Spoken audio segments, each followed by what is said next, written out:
தமிழகம் முழுவதும் இயக்கப்படாமல் நிறுத்தி வைக்கப்பட்டுள்ள அனைத்து அரசு மணல் குவாரிகளும் போர்க்கால அடிப்படையில் திறந்து இயக்க வேண்டியும், அனைத்து கல்குவாரி கிரசர்களும் லாரிகளில் அனுமதிக்கப்பட்ட அளவிலோடு மட்டுமே கனிமங்களை ஏற்றிவிட வேண்டும்.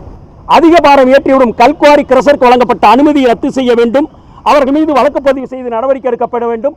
அனைத்து கல்குவாரி கிரசர்களும் கண்காணிப்பு கேமரா பொருத்தப்பட வேண்டும். இடைமேடை அமைக்கப்பட வேண்டும். மேலும் தமிழகத்தில் இங்கிருந்து பார்த்தீங்கன்னா கோவை, திருப்பூர், திருநெல்வேலி, கிருஷ்ணகிரி, இங்கெல்லாம் பார்த்தீங்கன்னா கிருஷ்ணகிரியிலிருந்து ஒசூருக்கும், திருநெல்வேலி சைடிலிருந்து கோயம்புத்தூர்ந்து பார்த்தீங்கன்னா ஆயிரக்கணக்கான லாரிகளில் அனுமதிக்கப்பட்ட அளவுக்கு மேல் கேரளாவுக்கு அதானி போர்ட்டுக்கலாம் எம்சாண்ட், பீசாண்ட், போல்டர்ஸ், ஜல்லி எடுத்து செல்வதால் தமிழகத்திற்கு குறிப்பாக ஆண்டுக்கு அரசுக்கு 25,000 கோடி ரூபாய் வருவாய் இழப்பு ஏற்படுகிறது.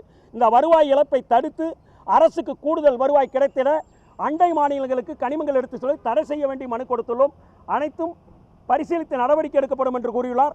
மேலும் சென்னையில் பார்த்தீங்கன்னா சிறிய வாகனங்களுக்கு எம்சாண்ட், பீசாண்ட் லோடு கொடுக்க மறுக்கிறார்கள். அனைத்து வாகனங்களுக்கும் மோட்டார் வாகன சட்டத்தில் அனுமதிப்பட்ட அளவே கனிமங்கள் வழங்கப்பட வேண்டும், முறையாக வழங்கப்பட வேண்டும். அனைத்து வாகனங்களுக்கும் டிரான்சிட் பாஸ் ஜிஎஸ்டி பில்லுடன் கட்டணம் இல்லாமல் கொடுக்கப்பட வேண்டும் வலியுறுத்தி கனிமவளத்துறையில் புதிதாக பொறுப்பேற்றுள்ள மோகன் சார் அவர்களிடம் மனு கொடுத்துள்ளோம். அனைத்து கோரிக்கைகளும் பரிவோடு கேட்டார். விரைந்து நடவடிக்கை எடுக்கப்படும் என்று தெரிவித்துள்ளார். செல்லராஜாமணி, தலைவர், தமிழ்நாடு மணலாரி உரிமையாளர் சம்மேளனம். நீங்க வந்து கோரி திறக்கணும் அப்படின்னு நீங்க கோரிக்கை வைக்கிறீங்க. ஆனா ஒருபுறம் தென் மாவட்டங்கள்ல ஒட்டுமொத்த மலையை அழிச்சு காலி பண்ணிட்டாங்க. எல்லாமே என்ன சொல்றது, கோரி வந்து சட்டவிரோத கோரி தொடர்ந்து நடந்துட்டு தான் இருக்குது அப்படின்ற ஒரு குற்றச்சாட்டு இருக்கு. அதாவது நானோ யுவராஜோ தொடர்ந்து என்ன தெரியுமா சொல்றோம், எப்போவுமே மணலுக்கு மாற்று எம்சாண்டே கிடையாது. கடந்த ஆட்சியில் அதை கொண்டு வந்துட்டாங்க. படிப்படியாக எம்சாண்டே குறைக்கணுங்கிறோம். இப்போ ஆற்றுல மணல் எடுத்து ஒரு டெப்த்து குறிப்பிட்ட ஆழம், அரசு அனுமதித்துள்ள ஆழம், பொதுப்பணித்துறையில் சொன்ன மாதிரி 1 மீட்டர் டெப்த் எடுத்தால் மழை காலங்களில் அங்கே மணல் வந்து சேர்ந்துடும். மலைகளை காடுகளை அழைத்து மலைகளை வெடி வைத்து அதிக சக்தி வாய்ந்த வெடிக்கிறாங்க. மீண்டும் மலைகளை உருவாக்க முடியாது. அதனால எம்சாண்டே வேண்டாம், ஆற்று மணலே நமக்கு போதும், தேவையான மணல் இருக்குன்னு தான் எங்களுடைய வாதம். நாங்கள் அந்த கோரிக்கையை கேட்கல. வேறு வழி இல்லாதனால இப்போ எங்களுக்கு மணல் இல்லாதனால எம்சாண்டு கூட என்ன சொல்கிறோம், முறையாக வழங்கப்பட வேண்டும். 1300 பிளான்ட்டுக்கு தான் அனுமதி கொடுத்துருக்காங்க. 4000க்கும் மேற்பட்ட கிரசர்கள் அனுமதி பெறாமல் தரமற்ற எம்சாண்ட் அரைத்து விற்பனை செய்கிறார்கள். அதை கண்டடித்து நடவடிக்கை எடுக்க வேண்டும். இப்போ வாகனங்களில் போனால் சரியான வாகனம் இல்லைன்னு ஓட்டுநர் கைது செய்யப்பட்டு சிறையில் அடைக்கிறான். ஒரு லோடு எடுத்துக்கிட்டு போகிறோன்னா. ஆனால் நூற்றுக்கணக்கான லோடு, ஆயிரக்கணக்கான அடி போய் எடுக்கிறவனுக்கு ஃபைன் தான் விதிக்கிறாங்க. அவன் மேலே குற்ற நடவடிக்கை கிடையாது. சட்ட திருத்தத்தை கொண்டு வர வேண்டும் தான் நாங்கள் வலியுறுத்தி கேட்டுக்கிட்டு வரோம்.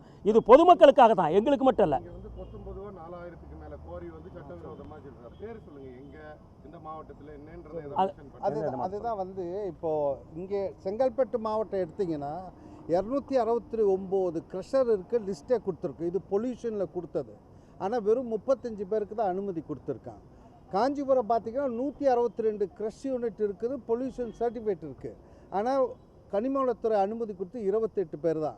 விழுப்புரத்தில் பார்த்திங்கன்னா 200க்கு மேற்பட்ட க்ரஷருக்கு 7 பேர் தான் இருக்கா. இவர் ஏற்கனவே மாவட்ட ஆட்சியராக இருந்தாலும் அவர் கொடுத்துருக்கோன்னு நோட் பண்ணியிருக்கார். இது எப்படி இந்த கண்டறியப்பட வேண்டும்?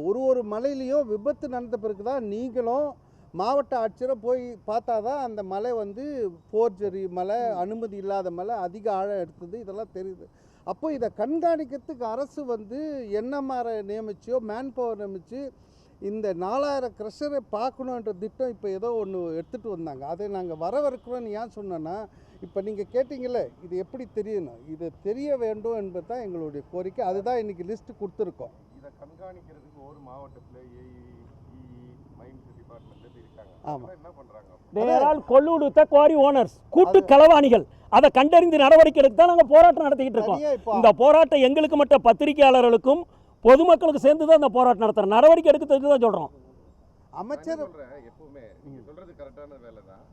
இப்போ 19 4000 3000 சொல்கிறது இந்த இடத்துல இருக்கீங்கன்றது வீடியோ ஆதாரத்தை அதைத்தான் சொல்லிட்டுமே லிஸ்ட்டே இருக்கு. லிஸ்ட்டே கொடுத்துருக்கோம் பிரதர், லிஸ்ட்டே கொடுத்துருக்கோம் ஒவ்வொரு டிஸ்ட்ரிக்ட்லையும். நான் லிஸ்ட்டு கொடுத்துறேன், லிஸ்ட்டு கொடுத்துருக்கோம். அதை தான் லாரி ஓட்டுநர்கள் நீங்கள் போகும்போது தெரியும், உள்ள என்ன இருக்குன்னு தெரியும், அளவுக்கு அதிகமாக வெட்டியிருக்காங்களான்றது உங்களுக்கு பார்க்கும்போது தெரியும். அவரே போலீஸ் பர்மிஷன் வாங்கிட்டு தான் உள்ள போகிற கட்டுற, அதே கொடுக்கல. 25,000 கோடி தனிநபருக்கு போதா இல்லை யாருக்கு? தனிநபருக்கு போகுது, அரசுக்கு வந்தால் தான். யாருன்னு கேட்குறாரு. அதாவது அரசு தனிநபர், அரசியல் ஆதிக்கம் பெற்றவர்கள், ஆளுங்கட்சியினுடைய ஆதரவு பெற்றவர்கள்.